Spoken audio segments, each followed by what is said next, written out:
vamos a tener, sí, ya tenemos a nuestra invitada, teníamos que hacer un separador, pero ya está nuestra invitada aquí con nosotros, Connie Santamaría. Sí, está la ministra de Salud, Jimena Aguilera, le agradecemos además por haber venido, siempre es mejor la entrevista presencial, así que ministra, bienvenida, gracias por estar con nosotros. Hola, ¿qué tal? ¿Cómo le va, ministra? Muchas gracias. Sí, lo presencial siempre es mejor, sin ninguna duda. Sí. Ministra, usted ayer dijo y contó, informó que ya se ingresó una alerta sanitaria, que está a la espera de la toma de razón de la Contraloría, sobre esta, que antes se llamaba viruela del mono, que ahora se llama Mpox. Mpox. ¿Qué significa que, pensemos que la Contraloría va a tomar razón de esto, ¿cierto? Eso es lo lógico. ¿Qué significa una alerta sanitaria, considerando que aquí en Chile no tenemos conocimiento al menos de ningún caso de esta, ¿cómo se llama? De esta variante, de este nuevo caso, de este nuevo clado en el fondo. Clado, esa es la palabra que quería tener, porque tuvimos un brote en 2022 y ahí hubo casos en Chile. Sí. ¿Por qué y qué significa la alerta sanitaria? Bueno, primero entender que el director de la Organización Mundial de la Salud tiene la atribución, de acuerdo al Reglamento Sanitario Internacional, frente a la detección de ciertos eventos, de convocar a un comité que se llama el Comité de Emergencia. Yo personalmente he participado en varios de ellos, por ébola, etcétera, en el que se analiza los antecedentes que hay referente a cualquier situación emergente y se analiza si esta situación es inusual o inesperada, si tiene riesgo de propagación internacional y si requiere una respuesta internacional coordinada. Y cuando todos esos requisitos se cumplen, normalmente el Comité de Emergencia recomienda al director de la OMS que declare la alerta. La emergencia de salud pública de interés internacional, que solo el director de la OMS la puede declarar. ¿Qué fue lo que ocurrió? ¿Qué fue lo que ocurrió? Cuando el director lo declara, en el fondo está haciendo un llamado a todos los países para prepararse, y en el llamado él incluso tiene un contenido, ese llamado, y pide que se refuerce la vigilancia epidemiológica para detectar la enfermedad, la vigilancia virológica para detectar dónde está circulando este clado, los antecedentes clínicos, de manera que se tenga información para tomar mejor decisiones y que se tomen medidas en relación al aislamiento de los casos y en caso de contar con vacunas, las vacunas de los grupos de riesgo. O sea, por lo tanto, nosotros lo que hacemos es, en respuesta al llamado del director de la OMS, de prepararnos para el eventual ingreso de estos casos que probablemente van a ir ingresando a distintos países. O sea, lo que hace finalmente la OMS cuando es apretar el botón amarillo. Y, claro. Aprieta el botón amarillo y eso quiere decir que los países dicen, ok, nosotros también pongámonos en campaña. Es un sistema, este es parte de la arquitectura del sistema global de alerta frente a epidemias. Importante eso. Ministra, antes de que entremos lo que significa finalmente esta alerta sanitaria, usted dice tener espacio donde, por ejemplo, poder resguardar a personas que puedan tener este contagio, porque hay que separarlas, ¿no es cierto?, del resto. Uh-huh. De alguna manera uno podría sentir que hay algo de lo que se organizó frente al COVID. Bueno, en todas las enfermedades contagiosas uno trata de controlar el foco de infección, la fuente de infección. Sí. En este caso son las personas, porque hay una transmisión entre personas. En el caso, por ejemplo, del dengue, que también nos estamos preparando para el eventual ingreso del dengue, tenemos que controlar los mosquitos, que son el vehículo a través del cual se transmite la enfermedad. Es distinto al caso del COVID-19 porque aquí el mecanismo de contagio es un contacto estrecho, persona a persona, piel a piel, con aerosoles, digamos. Pero también no necesariamente relaciones sexuales como antes no únicamente relaciones sexuales. Evidentemente en una relación sexual uno tiene un contacto estrecho con la otra persona. Y es particularmente con las lesiones, pero también con secreción respiratoria, pero en un contacto directo, no a través de aerosoles. Por lo tanto, tiene un nivel de contagiosidad muchísimo menor, y el aislamiento se refiere a que la persona que está con las lesiones, que es bien evidente en el caso del Mpox, no es algo que pase desapercibido, el que una persona sí, son como brotes tiene de lesiones, claro, tiene erupciones vesículas que son profusas. Hay gente, por cierto, que tiene manifestaciones menos claras, pero frente a la presencia de una lesión, lo que se pide es que la persona, si ha tenido el antecedente epidemiológico de contacto con alguien que pudiera haber estado infectado o con un viajero, etcétera, que consulte. Entonces, también nos llama a la prevención. Ministra, ¿por qué lo estamos viendo en niños? Claro, este clado, parte de lo que ha llamado la atención y que llamó la atención al Comité de Emergencia es justamente que la proporción de niños es mayor, y esto significa que el contagio dentro del grupo familiar es más fácil, ya sea porque produce o más erupción o más costras, etcétera, porque todos esos son elementos infectantes. Esta es una enfermedad que tiene un un periodo de incubación más o menos prolongado y que tiene un periodo de contagiosidad prolongado. Porque mucho dura más que el COVID. Mucho más que el COVID, claro, aquí son semanas. Dura mientras está la llaga, digamos, claro, ¿cierto? Claro, así es. Ya, ministra, ¿tenemos suficientes vacunas en caso de que lleguen? Usted dice, van a llegar los casos, ¿cierto? Da la impresión de que van a... Es probable que lleguen. Ya, es muy probable que lleguen. ¿Tenemos suficientes vacunas para, considerando además que son 2 dosis, entiendo, para que efectivamente haya... Sí. Y el periodo además de inoculación tiene que durar como después de 15 días de la 28 segunda días. dosis? Sí, depende si es posexposición o Ya. si es primera. ¿Tenemos suficientes inoculación. vacunas? Tenemos vacunas congeladas y tenemos ultra congeladas. La vacuna no es que se tenga que usar a nivel poblacional como fue el caso del COVID-19, por la información que tenemos hasta el momento. Los distintos países, por cierto, que han tratado de adquirir esta vacuna, se usa y se ha estado vacunando a población de riesgo, personas que tienen alguna condición que le reduzca la respuesta inmune. Personas, por ejemplo, relacionadas con el brote anterior, que son trabajadores sexuales. En este caso, por ejemplo, si se detecta un caso, habría que vacunar al grupo familiar con Completo. exposición, claro. ¿Se está vacunando aquí en Chile en este momento? Se está vacunando, sí. Hay, ¿Cuánta gente se ha vacunado, por ejemplo? Pero... Bueno, o sea, no tengo en este momento la estadística. Lo que sí sé es que está disponible en distintos hospitales, y de hecho el doctor Chanqueo, que estaba viendo también este tema en el ministerio, estuvo informando ayer respecto de la posibilidad de obtener la vacuna, en el fondo, porque nosotros estamos vacunando en hospitales. Pero en general está destinada a grupos de riesgo, no es que las personas... Cualquier persona quiera ir a vacunarse para prevenir. Claro, Tiene que dependiendo ver de la qué condición. tan expuesto uno cuál es puede la ¿cuáles son razón. esos grupos de riesgo, ministra? Bueno, en el caso del clado anterior, que es lo que se dedicó la vacuna, son las personas viviendo con VIH, personas que tienen cualquier condición de compromiso de la respuesta inmune, los trabajadores de la salud que están directamente relacionados. En ese caso, recordemos que estaba mucho más asociado a la transmisión sexual, y este caso también va a estar asociado a la transmisión sexual, pero además al grupo familiar, y el personal de laboratorio que maneja las muestras. Ministra, hablamos esta mañana... Trabajadores sexuales, trabajadoras sexuales. Solo déjame preguntar una Sí. sola cosa más del tema de la vacuna. ¿Están evaluando comprar más, adquirir Sí, por más supuesto, vacunas? sí.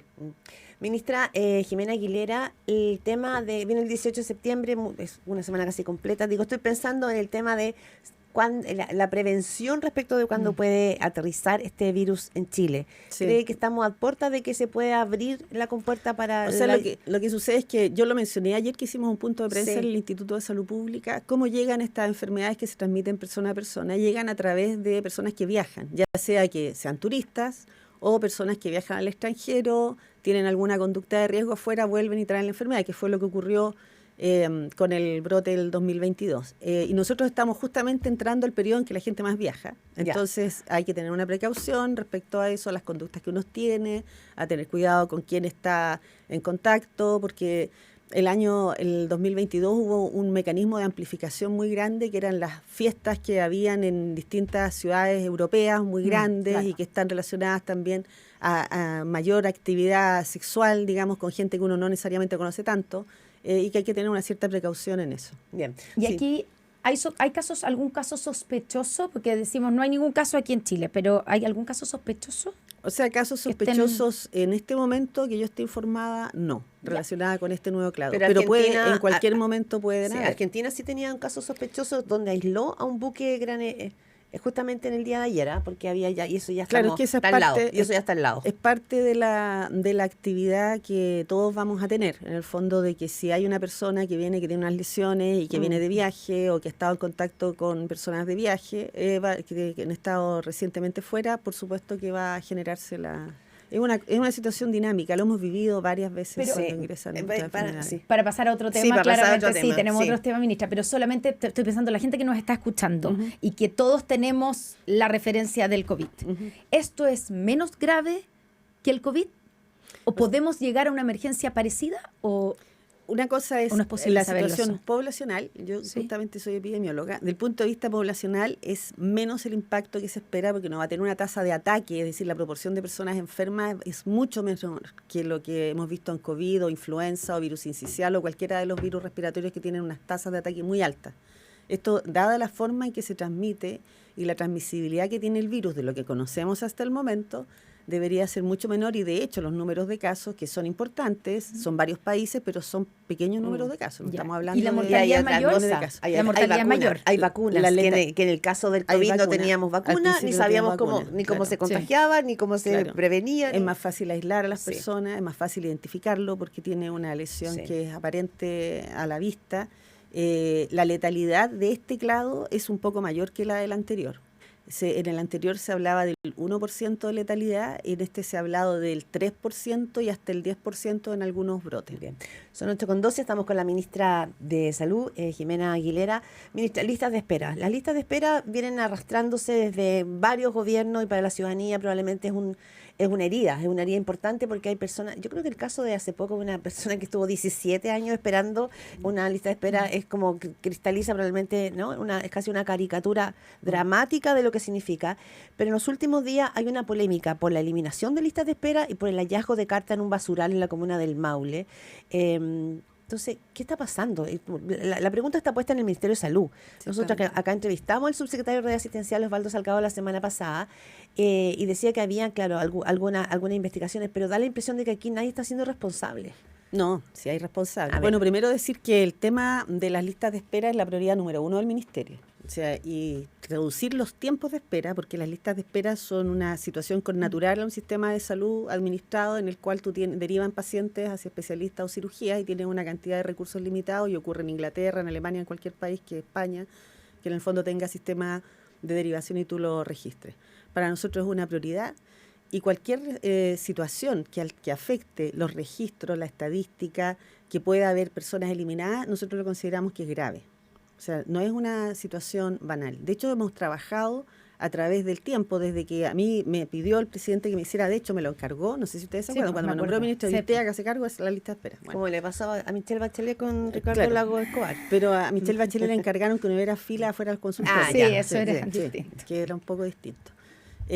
Claro, a mí me encargaron que viera el tema de los tiempos de espera. Para nosotros, lo hemos tratado de explicar en varias oportunidades, lo importante es que las personas esperen poco y no que sean pocas las que esperan, porque en realidad las personas que esperan depende de cuánta gente tú estás atendiendo y requiere de un especialista. O sea, si nosotros no tuviéramos derivación especialista, no habría lista de espera o no operáramos. Pero justamente lo que se quiere es dar curso a la atención de las personas. Por lo tanto, personas en espera siempre va a haber, así como cuando uno pide incluso en el sector privado una hora y no necesariamente la tiene en el momento Pero hay instante informes como el en que hizo tú lo el tienes. exministro Enrique París que muestran que ha aumentado en un 546% la lista de espera. No, lo que él dijo es que su informe de la Universidad de San Sebastián lo que decía es que las garantías incumplidas del GES Sí. habían aumentado en 546%, pero eso estaba tomando en cuenta las garantías incumplidas, que representan el 2%, menos del 2% del total de garantías que se entregan, que son más de 4,5 millones de atenciones. Entonces ellos calcularon respecto a las garantías incumplidas, que son menos del 2%, y que efectivamente nosotros hemos aumentado mucho la cantidad de garantías que se entregan. De hecho, más de 1 millón de garantías. Se han atendido más de 1 millón de garantías nuevas desde el año pasado a este año. Y de esa hay una proporción que se mantiene, que no logra cumplir con la oportunidad y que es más o menos la misma proporción, pero como la cantidad de garantías ha aumentado, ese número también ha aumentado. Entonces, bueno, volviendo al tema Sí. de los tiempos de espera. Nosotros hemos logrado desde el principio de gobierno bajar en un 38% los tiempos de espera de la cirugía y un 24% las consultas de especialidad. Pero por cierto que hay más personas que están en esas listas de espera. Una de las cosas que nosotros hemos dicho es que el sistema de registro es malo, es un sistema antiguo y tenemos que reemplazarlo. Por eso también yo misma empujé y trabajé con el Banco Interamericano de Desarrollo en tener una plataforma en que las personas tuvieran más control social de su propia espera. Y de hecho le hemos pedido a los medios que nos ayuden a difundir el portal de los pacientes, donde uno entra con su RUT y su clave única y puede ver si está en la lista de espera y en cuántas esperas. Porque uno va al paciente, por ejemplo, las personas mayores que tienen diabetes, que son hipertensos, lo derivan al oftalmólogo para que le haga fondo de ojo, tienen que hacerse la audiometría, entonces aparecen todas ellas. Y si no está, y tiene un botón ahí para reclamar. De manera de que esta persona, por ejemplo, de 17 años, que entiendo, es porque la tenían justamente en el problema del sótero, que la tenían en una lista paralela, que es totalmente anómalo. recién la incorporaron porque nosotros exigimos que incorporaran a todas esas personas. Ministra, claro, usted dice su misión y entrega los resultados de lo que se ha hecho en términos de disminución de los números y de tiempos, que eso es positivo. Pero de tiempo, porque números aumenta y siempre aumenta, básicamente, pero de tiempos. Pero en paralelo a eso, hemos tenido van 5 informes de Contraloría con irregularidades en las listas de espera. El Hospital de Talca, Antofagasta, Rancagua, Temuco, además del Sotero del Río y el Hospital Cordillera. Y además Contraloría ya está investigando 7 hospitales más y dicen, cuando uno conversa con ellos, que vienen con irregularidades. La primera vez que se le preguntó esto al subsecretario de Redes Asistenciales, dijo que esto era un problema aislado, que era un problema puntual en el caso del Sotero del Río. Me imagino que ahora, cuando ya hay 5 informes de Contraloría con irregularidades en 5 hospitales diferentes y además estamos esperando 7 más, esto ya no es un problema aislado, ¿no? Sí, esto parece ser un problema generalizado. Es un problema sistémico. Ya, y entonces, ¿y aquí cómo? Hay distintas. Lo que pasa es que la responsabilidad simplemente, ministra, de que un sistema que es precario, es antiguo, que de repente en algunas partes incluso es a mano y no está en línea.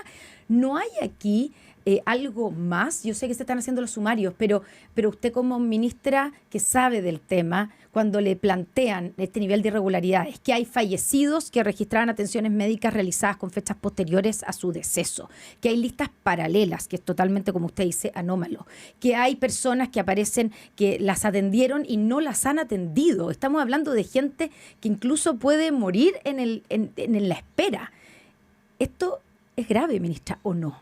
Bueno, lo acabo de decir. Para nosotros es grave cualquier modificación, alteración que haya en la estadística o en el registro. ¿Y de quién es la responsabilidad? Ahora, porque cuando usted dice, cuando hay uno, déjeme terminar solamente para plantearle y le doy la palabra, ministro, pero cuando hay un hospital, como dijo el subsecretario, puede uno decir es un caso aislado y lo investigamos. Cuando hay 5 hospitales y cuando hay 7 en investigación, ya no es un caso aislado aquí. ¿Qué es lo que pasa? Por supuesto que no es un caso aislado. Lo que pasa es que cuando al subsecretario le preguntaron, tenía relación con el tema del Sotero del Río. En el Sotero del Río se encontró una situación un poco distinta a solamente el tema del traslado de los datos que se demoran entre la plataforma del establecimiento y que entran a la base de datos del ministerio. Ahí se mantenía un registro paralelo que se gestionaba paralelamente. Eso se ha encontrado en ese caso y en ese momento desconocíamos si hubiera otros hospitales donde hubiese esta misma situación, y el mismo subsecretario, si bien dijo que ese problema era puntual del Sotero del Río, que es donde se había detectado, solicitó que se hicieran auditorías de distintos establecimientos, y la Contraloría también empezó sus propios procesos. Y por cierto que yo estaba de acuerdo con aquello. De hecho, hicimos ¿Usted está sorprendida con el resultado de la Contraloría?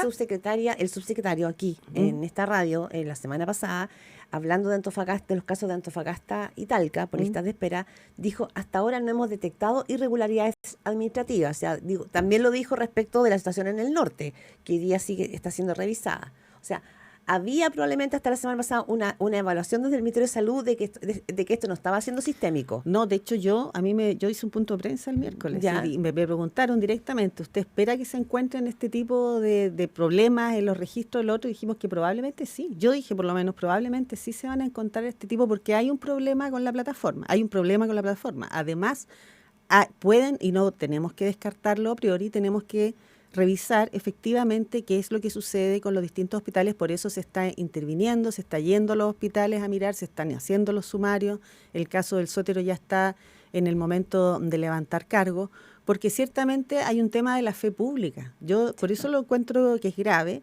Y por eso nosotros hemos hecho esfuerzos en que efectivamente la persona tenga más control social de su propio proceso. Aquí son millones de atenciones que están en una base de datos, estamos avanzando en mejorarla, y ciertamente que tenemos que tener garantías de que todos estos procesos se hacen de manera de que se salvaguarda el derecho de las personas de finalmente acceder a la atención mi pregunta de salud. Es si ¿a ustedes en el Ministerio de Salud los sorprendió esta situación? Bueno, lo del Sotero del Río ciertamente que nos sorprendió. Pero el resto de encontrar listas fallecidas, de encontrar cartas en el basurero. Bueno, lo de las cartas en el basurero, por cierto, que es una situación totalmente anormal. Lo que digo es que se juntaron muchos temas en torno a la lista de espera, que es un tema agobiante para la ciudadanía. A eso me refiero. ¿Ustedes se vienen sorprendidos por todas estas anomalías que han habido? Que haya problemas en los registros no nos sorprende, porque el sistema tiene problemas y por eso hemos tratado de avanzar en ello. Eso es un tema. Que hayan registros paralelos donde se gestiona a la gente sin incorporarlos al tema a la base central del ministerio nos parece grave y no debería ocurrir y vamos a seguirlo investigando en todos los establecimientos. Que haya fallecido. Y que haya fallecido. Bueno, el tema de los fallecidos, por lo que me han informado, pero que espero verlo por escrito, es que en algunos casos cuando la persona fallece, abren la ficha clínica y anotan que fallece. Y eso puede quedar en el registro como que se hubiera atendido nuevamente, pero eso hay que aclararlo en los informes de la Contraloría. No corresponde que aparezcan personas fallecidas que son atendidas. Entonces eso, por cierto, que hay que aclarar cada una de esas observaciones. Ya, pero mire, estamos con la ministra de Salud, Jimena Aguilera, aquí conversando, ¿cierto?, en Pauta de Análisis. Claro, pero perdón que le vuelva sobre el tema de la cantidad, porque cuando hay uno, cuando hay dos, uno dice, ya, hay problemas que se pueden investigar y que pueden ser, digamos, aislados, uno en un hospital y otro en otro. Cuando uno ve 5 hospitales con irregularidades en listas de espera, de distinto tipo, es verdad, y 7 en investigación, hay algo sistémico que está malo, ¿no? Sí, y ahí yo le pregunto, pregunto, ¿hay alguien, usted no tiene sospechas de que aquí hay responsabilidades administrativas, de que alguien va a responder con el cargo por esto? Porque ya no es un solo hospital, ministra. No, pues no es un solo hospital. Bueno, y eso lo he tratado de explicar. Aquí hay un tema sistémico y estructural que es cómo funciona el sistema informático, que es un tema. Por cierto, que sobre eso las personas que están a cargo de los distintos procesos, de los distintos establecimientos, en los servicios de salud y también en la subsecretaría que supervisan eso, todos tienen que tener una cierta responsabilidad y yo misma también, porque nosotros estamos con esta prioridad número 1 del tema de las listas de espera y uno espera una mayor y la mayor diligencia respecto al sistema de los registros. Por lo tanto, o sea, hoy día no está funcionando el sistema de listas de espera. Sí está funcionando en los millones de casos que tenemos dentro del sistema. Por eso es que es importante el que la gente entienda de que las atenciones, de hecho, se están otorgando, que no es un depósito de personas o de atenciones, hay personas que están, millones de personas que están saliendo todos los días también de esa espera, porque es un tema continuo. Hay gente que entra a la espera, gente que sale de la espera. Y eso ha llevado a que se han logrado disminuir los tiempos. Nosotros tenemos sistemas de reclamo, sistemas de registro, sistemas donde la gente puede enmendar sus datos de contacto, porque aquí hubo una rémora de atenciones muy grande durante la pandemia. Entonces dice, bueno, eso pasó hace mucho tiempo. No pasó hace tanto tiempo, que la verdad es que eso terminó el 2022. En España, en Inglaterra tuvieron que poner una cantidad importante de recursos justamente para dar cuenta en Canadá de todas las atenciones que se atrasaron, y es un sistema que es un problema que tienen todos los sistemas de salud en el mundo, que es dar cuenta de todas las atenciones rezagadas que se tuvieron durante la pandemia. Entonces también es importante que la gente entienda que cuando tiene algo urgente, no entra en esta lista de espera, porque también existe esa idea de que uno entra para cualquier necesidad. No, las personas que tienen una atención de urgencia van a la urgencia y los atienden inmediatamente. Se demorarán dependiendo de cuál es la cantidad de espera que hay en la sala, pero finalmente los atienden. Entonces no es que el sistema de lista de espera no esté funcionando. Tiene problemas, se está trabajando incluso con gente de fuera, del centro de informática, se está trabajando en tratar de superar todos estos problemas estructurales y también en mejorar la gestión, mejorar la producción de servicios y mejorar la productividad de los pabellones. Se nos van a quedar muchos temas, por ejemplo, la ley corta y ISAPRE que empieza ahora a operar el 1 de septiembre, pero previamente y la ley larga. La ley larga, que también es un tema, pero para cerrar el tema de la lista de espera, ministra, normalmente siempre se espera que, y lo han pedido algunos parlamentarios, que exista también, ¿no es cierto?, la responsabilidad política. Decir, va a haber aquí, se está pidiendo la salida del subsecretario de asistenciales, derechamente. Bueno, sí, eso ha pasado. También han pedido probablemente se va a constituir una comisión investigadora y nosotros, por cierto, vamos a tener que ir y dar las explicaciones y mostrar todos los antecedentes. Pero está el espacio para que alguien pueda pagar con su cargo por una situación como esta. Bueno, por cierto, recordemos que en el Sotero del Río salió el director del hospital a raíz de esto. Siempre están nosotros, como les digo, esta es una situación que para nosotros es importante. El que haya irregularidades es grave, lo estamos investigando desde el punto de vista administrativo con todas las herramientas que todos tenemos, y por cierto que si hay responsables van a tener que tomarse las medidas que correspondan. Hay gente que usted cree, hay pacientes que han muerto esperando. Sabemos que el año pasado hubo 33.000 personas que fallecieron esperando la lista de espera, pero a raíz de las irregularidades, ¿hay gente que ha muerto a raíz de estas irregularidades? Lo que respecto al tema de los fallecidos, Sí. recordemos que hay personas que fallecen y que están en una lista de espera, pero no necesariamente a consecuencia de estar en esa lista de espera. Nosotros estamos investigando qué es lo que ha pasado con cada uno de estos temas y cuál es la cuantía y cuál es realmente la profundidad de los problemas de registro. Yo no puedo descartar nada, por cierto. Nosotros estamos investigando cada una de las cosas y lo estamos investigando, no solo a través de lo que solicita Contraloría y cuando piden sumario, sino que también de las propias investigaciones y las auditorías internas que está haciendo el Ministerio. Lo que se ha encontrado hasta el momento son problemas relacionados justamente con que hay estos traspasos manuales de datos desde un informe del mismo establecimiento hacia la base de datos central, pero por cierto que estamos abiertos a hacer a todas las investigaciones. Se nos acaba el tiempo, sí. pero porque claramente ahí está el problema, o parece estar el problema de origen.